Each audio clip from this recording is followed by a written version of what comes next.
애초 동덕여대와 학생 측의 갈등의 시작은 남녀공학 전환 문제였다면 이제는 이 청소복구, 청소를 누가 하느냐를 두고 지금 상당히 이견이 만만치가 않습니다. 그런데 총학생회 측에선 학교 측에 대해 이런 얘기를 했대요. 이제 이 비용에 대해서 낼 생각이 없다. 특수 청소업체 관계자가 견적을 한번 뽑아왔습니다. 화면을 만나보겠습니다. 학생들이 했으니까 학생들이 내야 된다고 생각하고요. 학교 측이 대신 하겠다라는 생각은 한 번도 해본 적이 없어요. 혹시 그 손해배상 책임 총액은 여전히 없다는 입장이신가요? 그 정도까지는 악성행장을 해본 업체는 거의 없을 거예요. 아까 조금씩 하는 건 있지만 그 정도까지는 없는 걸로 알고 있어요. 한겨울에는 너무 추울 때는 약품이라는 자체가 돈에 먹지 않거든요. 그렇게 하면 그래도 최소 한 300만 원 정도는 얘기하죠. 구체적인 견적 얘기가 공개돼서 잠시 저희가 오디오가 고르지 못한 점 여러분께 좀 양해 말씀, 사과 말씀 드리겠습니다. 여기 보면 동덕여대 총학생회장 최연아 씨가 뭐라고 얘기를 했냐면, 그러니까 기자의 질문에 손해배상 책임 총각 여전히 없다는 입장인 거예요. 묵묵부답이었어요. 근데 견적을 한번 제대로 뽑아봤더니 저 허주연 변호사님, 저 처음 알았는데 한 54억 정도 50억 나온다 얘기 나왔지만 10글자 내외 낙서를 지우는 게 이게 벌써 이렇게만 해도 10글자가 넘잖아요. 이게 지금 300만 원 정도가 된다는 거예요. 그렇습니다. 지금 정확하게 어떤 약품, 그러니까 어떤 소재의 레커로 이렇게 했는지는 아직까지는 파악이 되지는 않지만 이 복구 업체의 얘기는 사실은 전문가 얘기 아닙니까? 이 얘기를 들어보면은 10글자 정도를 지우는데 이 레커를 지우는데 특수약품을 써야 된다는 거예요. 그 약품 비용이라든가 인건비라든가 이걸 또 지금 화면에서 보신 것처럼 바닥에 저렇게 다 거의 뭐 발 디딜 틈 없이 낙서가 되어 있는데 그걸 하나하나 다 지워내고 벗겨내야 된다는 거거든요.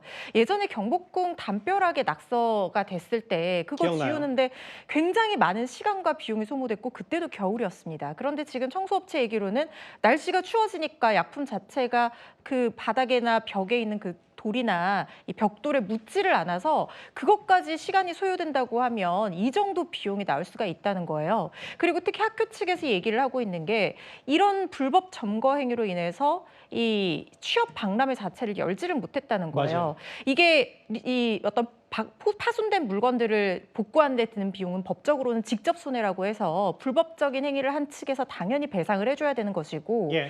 만약에 이 취업 박람회 같은 것들을 열지 못해서 생긴 손해가 있다면 이건 특별 손해라고 해서요.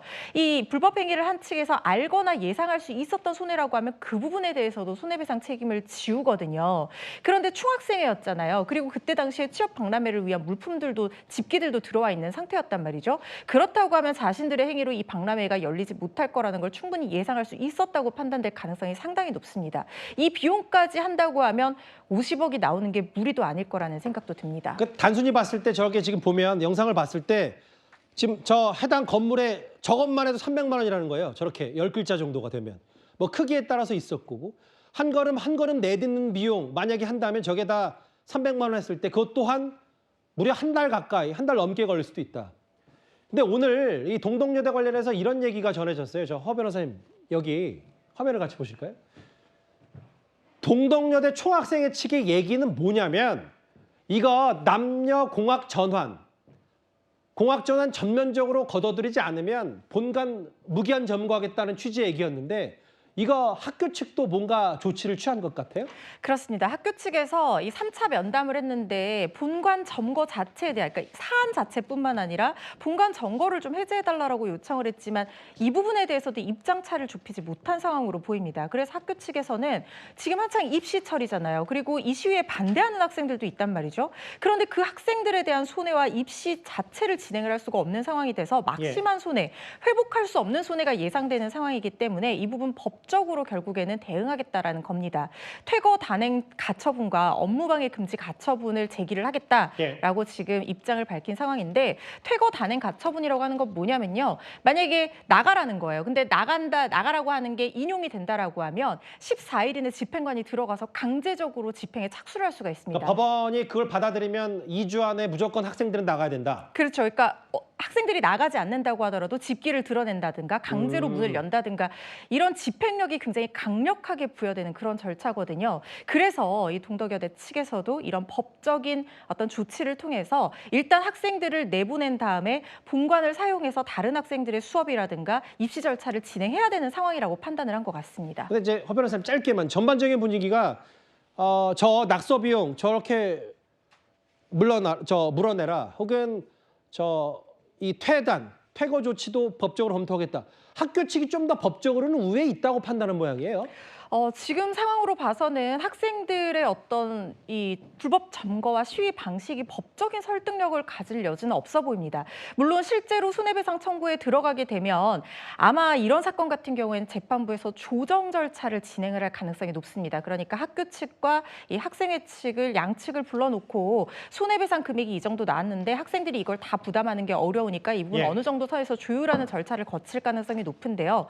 만약에 학교 측에서 완강하게 이걸 거부를 한다라고 하면 이 손해에 대한 것은 법적으로 학생들의 배상 책임이 지워질 수밖에 없는 상황이고요. 예. 심지어 형사적인 절차에도 나갈 수 있는데 학생들에게 그렇게까지는 지금 검토를 하지 않고 있는 상황으로 보이는데 예. 일단 법적인 책임을 학생들이 피하기는 쉽지 않아 보이는 상황입니다. 저희가 그 동덕여대 이슈도 좀 잘 쫓아가봐서 학교 측과 총학생회 측의 입장 얘기를 한번 잘 지켜보겠습니다.